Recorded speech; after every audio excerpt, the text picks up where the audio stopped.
জালুক, জলকীয়া গুড়া, লাল মিৰ্চি, লাল মিৰ্চি, লাল মিৰ্চি,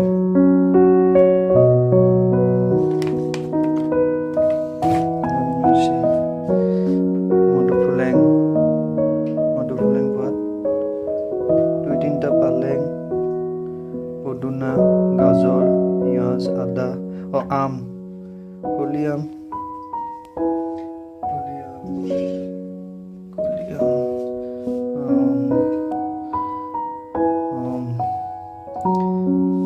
পালেং, মান ধনিয়া, অকণমান নহৰু, অকণমান আদা আৰু পৰ্ক।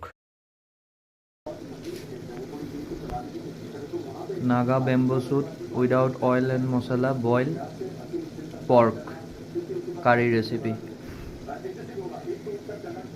এইটো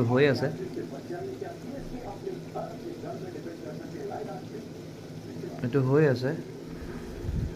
এতিয়া ইয়াত আদা নহৰু দি তেলটো ওলোৱাৰ পাছত তাৰপিছত পানী দিম।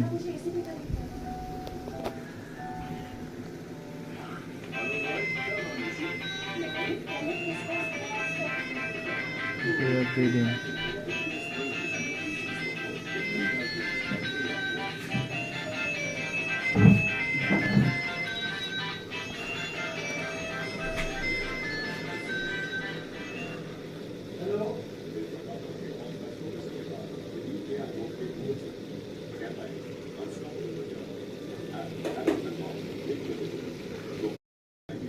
এতিয়া বাঁহগাজ দি আদা নহৰুটো পেষ্ট কৰি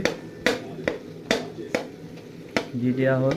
বাঁহৰ গাজৰ লগত কণ বিলাহী দিয়া আছে আগতে, মধুফুলেং দিয়া আছে, বঙালী মান ধনিয়া দিয়া আছে, গাজৰ দিয়া আছে, অকণমান সৰু এটা আমৰ কলি দিয়া আছে আৰু চব পিঁয়াজ দি বইল কৰি এতিয়া তেলটো উলিয়াই অলপ বইল কৰাৰ পাছত ঢাকাৰ পাছত পানীটো শুকুৱাই তেলটো ওলাওঁতে আদা নহৰু পেষ্টটো মৰাই দিলোঁ।